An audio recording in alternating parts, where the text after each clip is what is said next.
Pemirsa, apa saja poin dari tudingan Freddy Budiman seperti yang dituliskan oleh Haris Azhar terkait keterlibatan aparat dalam kejahatan narkoba? Dan bagaimana tanggapan dari Polri, BNN, dan TNI atas tudingan ini? Rekan Ira Syarif akan menyampaikan informasinya untuk Anda. Silakan Ira. Ya, Ani dan pemirsa, memang kita ketahui informasi yang disebarluaskan oleh koordinator Kontras Haris Azhar berujung panjang terkait keterlibatan aparat dalam bisnis narkoba di tanah air. Nah, dalam informasi yang disebarluaskan oleh Haris Azhar, ada tudingan-tudingan yang dinyatakan oleh Freddy Budiman terpidana mati. Kita lihat tudingan apa saja yang diungkapkan oleh Freddy Budiman kepada Haris Azhar. Yang pertama, Freddy Budiman mengatakan bahwa polisi, BNN, dan Bea Cukai disebut menitipkan harga Rp10.000 hingga Rp30.000 per butir ekstasi yang ia selundupkan. Diketahui dan diakui oleh Freddy Budiman bahwa Freddy Budiman membeli dari pabrik di Tiongkok ekstasi sebutirnya Rp5.000, sehingga ia tidak keberatan jika ada aparat tertentu yang menitip harga dengan Rp10.000 atau hingga Rp30.000. Dan yang kedua juga Freddy menyatakan bahwa selama ia berbisnis dalam dunia narkoba ini telah menyetorkan uang sebesar 450 miliar ke BNN dan juga menyetorkan uang sebesar 90 miliar ke beberapa pejabat di Mabes Polri. Dan juga bahkan Freddy Budiman menuding dalam informasi yang disebarkan oleh Haris Azhar bahwa ia mendapatkan fasilitas dari Jenderal Berbintang 2. Fasilitas yang disebutkan ini adalah fasilitas mobil yang dikatakan oleh Freddy Budiman bahwa ia mendapatkan fasilitas mobil untuk mengangkut narkoba yang ia selundupkan, di mana ia berada satu mobil bersama Jenderal Bintang 2 TNI, sehingga narkoba yang diselundupkan berjalan aman, tidak diganggu oleh siapapun dalam proses pengirimannya. Dan yang berikutnya, Freddy juga mengatakan dalam tudingannya bahwa saat ia ditangkap dan barang bukti narkoba sudah disita, namun pemasoknya dari Tiongkok masih menanyakan kepada Freddy bagaimana dan mengapa barang narkoba milik Freddy Budiman masih tersebar di pasaran. Dan kemudian Freddy juga menyatakan, di sini bukan Freddy menyatakan, tapi Haris Azhar menyatakan saat kunjungannya ke LP Nusa Kambangan, ada permintaan penyopotan kamera pengawas oleh oknum yang mengaku dari BNN pada ruangan khusus Freddy Budiman. Hal ini dikatakan langsung menurut Haris Azhar oleh Kalapas Nusa Kambangan saat itu.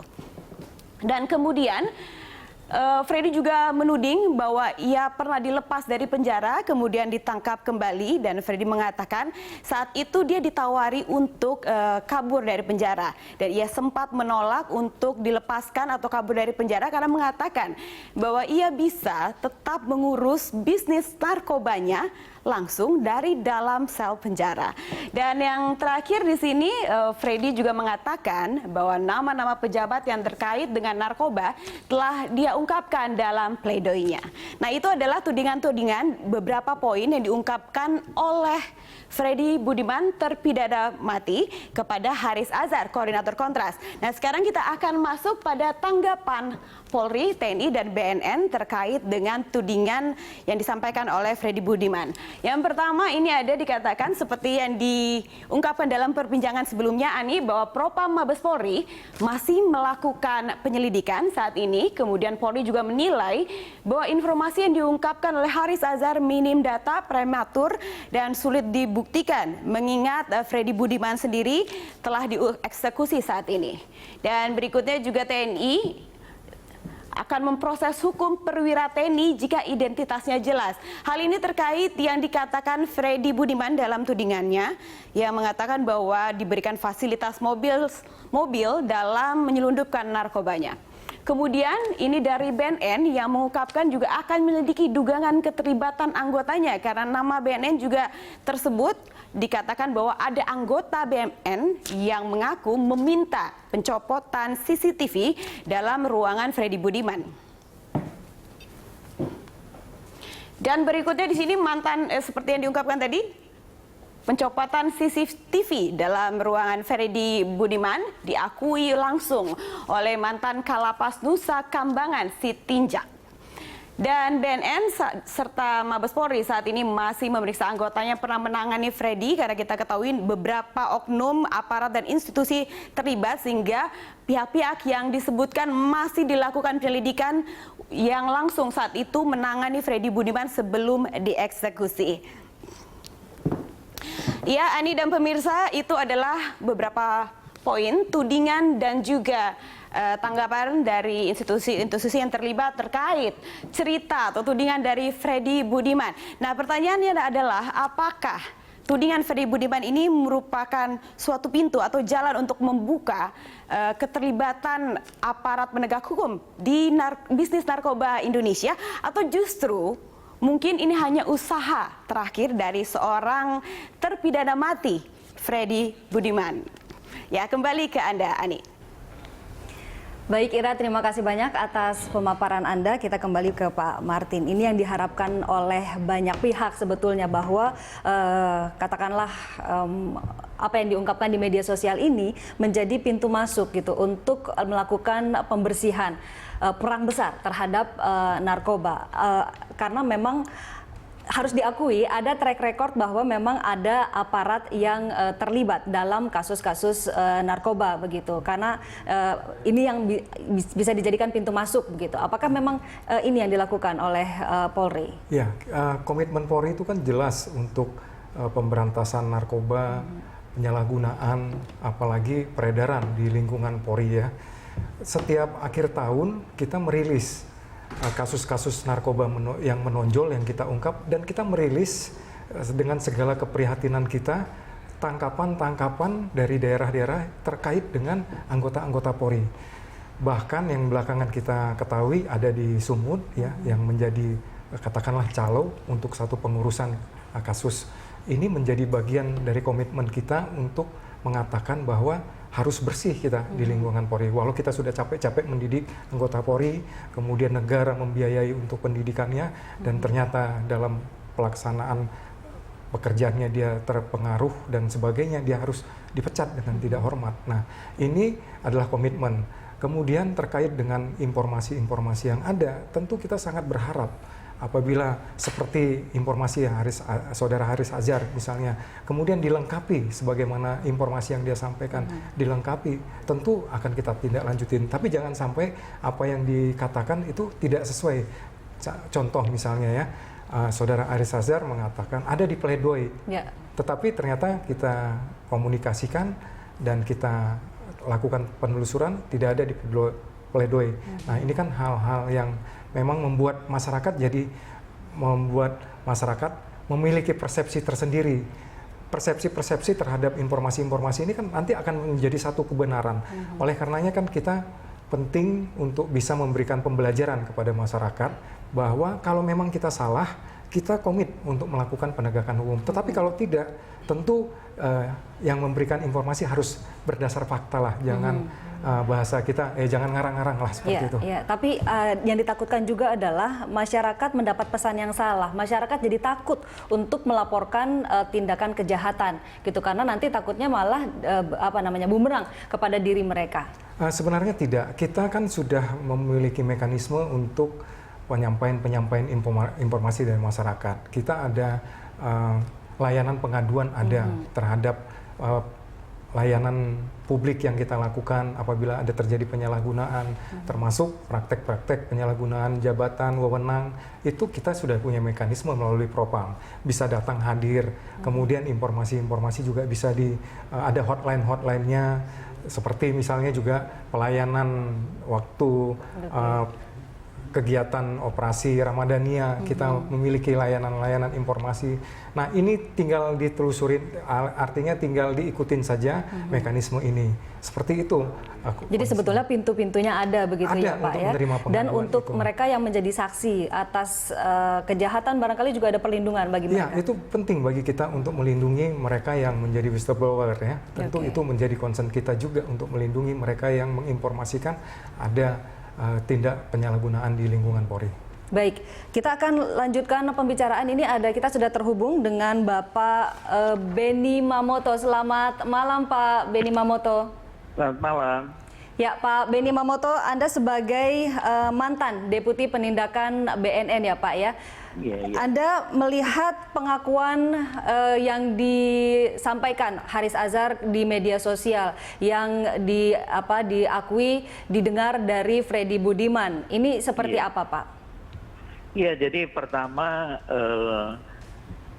Pak Haris Azhar itu ahli hukum, tahu hukum.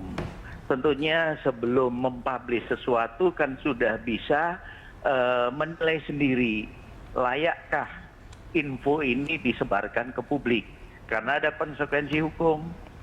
Nah, ketika kita membaca tulisan itu di awalnya begitu bombastis, menyebut sejumlah angka besar sekali yang itu ditelan mentah-mentah oleh publik. Waduh, ini hebat sekali ini. Artinya baru menggambarkan betapa rusaknya aparat gitu loh. Tapi di akhir tulisan bunyinya bahwa ini semua menurut Freddy kan sudah dituangkan di pledoi, sudah dijelaskan ke lawyernya. Dan Haris Azhar belum melakukan itu. Dan ternyata pledoi tidak memuat. Artinya Freddy bohong. Iya kan? Nah Ya. kemudian katanya nyari lawyernya nggak ketemu. Padahal sidang PK kan ada lawyernya. Nah itu satu. Kemudian yang kedua, isinya sendiri. Kalau boleh saya koreksi atau saya tanggapi. 2 petugas BNN bersama Freddy ke Tiongkok melihat pabrik narkobanya. Mana mungkin seorang napi Freddy jalan-jalan ke luar negeri? Mana mungkin? BNN tidak sebodoh itu dong. Artinya BNN kan harus izin Menkumham dan sebagainya. Ada prosedur yang harus ditempuh dan itu nggak mungkin lah. Yang ada tanggal 22 sampai 28 Juli 2013 ada 6 petugas NNCC National Narcotic Control Commission dari Cina datang ke sini memeriksa Freddy dan Chandra Halim untuk kesaksian bos pemilik ekstasi itu yang sudah ditangkap di Tiongkok. Sekarang bayangin, petugas dari Cina datang sini, Freddy ceritanya terbalik. Sementara yang punya koneksi dengan bos yang di Cina itu Chandra Halim, Akyong, bukan Freddy. Yang membuka komunikasi, yang membuka hubungan itu Chandra Halim. Bagaimana Freddy tahu tentang pabrik narkotika di Cina? Nah ini contoh sederhana yang dengan mudah kita patahkan ya.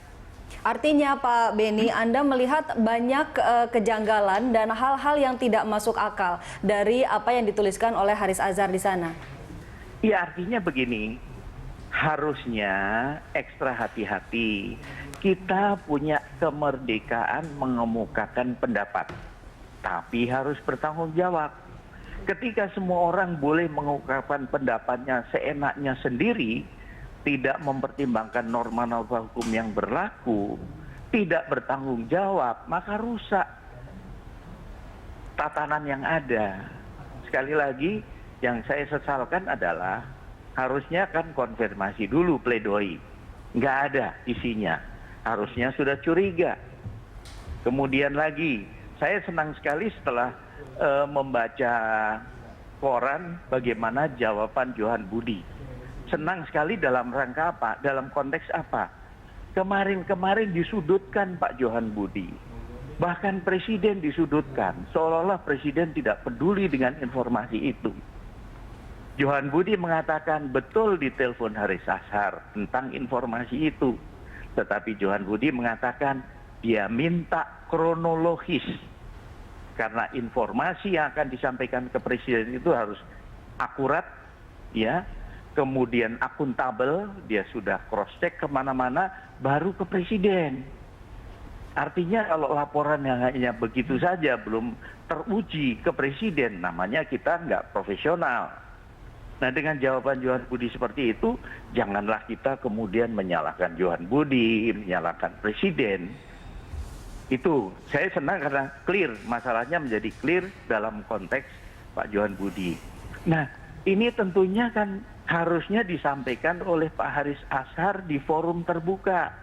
Ketika di ILC, ketika diwawancarai media, harusnya Pak Haris Azhar membuka itu. Betul, Pak Johan Budi meminta ke saya membuat kronologis. Ya. Tapi saya belum sampaikan. Jadi wajar kalau istana tidak merespon, kan gitu. Ya, baik. Jadi ini perlu kejujuran gitu. Ya, berarti memang masih banyak hal yang perlu digali dari kasus ini ya, dari informasi yang ada ini. Baik, Ya, Pak Beni. jadi begini, kita semua sepakat, semua pelanggaran, semua permainan yang menyimpang harus ditindak. Ya. Kita tentunya dengan peristiwa ini menjadi masukan, sudah direspon dan sebagainya. Tetapi sekali lagi, surat yang bombastis itu telah membuat masyarakat menjadi krisis kepercayaan terhadap aparat. Ini kerugian besar. Kalau informasinya benar, oke, pasti Baik. ditindak. Kalau tidak benar, siapa yang akan mengklarifikasi? Baik, di situ pelajarannya Pak Beni ya. Nah, Baik, itu Pak Beni dia. Mamoto, terima kasih banyak atas informasi dan kebersamaannya dengan Berita Satu TV pada malam hari ini. Selamat malam Pak Beni. Saya ke Pak Ahyar. Pak Ahyar, ini sedikit singkat, tidak ada nama yang disebutkan, hanya ada oknum dan juga institusi. Apakah pasal pencemaran nama baik bisa dikenakan secara hukum? Dilihat pasal berapa, dilihat bunyi pasalnya itu saya juga nggak hafal. Ini pasti nanti undang-undang ITE yang akan dikenakan karena lewat internet media massa yang disampaikan. Itu dilihat nanti. Iya. Jika ada nggak kata-kata itu yang tadi yang saya katakan, teks secara utuh dari saudara Haris ini apa? Ini ada nggak di situ terkandung makna menyinggung institusi? Atau ini apakah mengarah kepada oknum? Itu yang dilihat nanti. Kalau yang di sudut oknum, sejauh manakah bisa institusi mengadukan hal ini? Itu yang harus diteliti lebih jauh. Oke, baik. Kita akan jeda sekali lagi dan kita akan lanjutkan perbincangan di segmen berikutnya. Pemirsa, Prime Time Talk akan kembali sesaat lagi. Tetaplah bersama kami.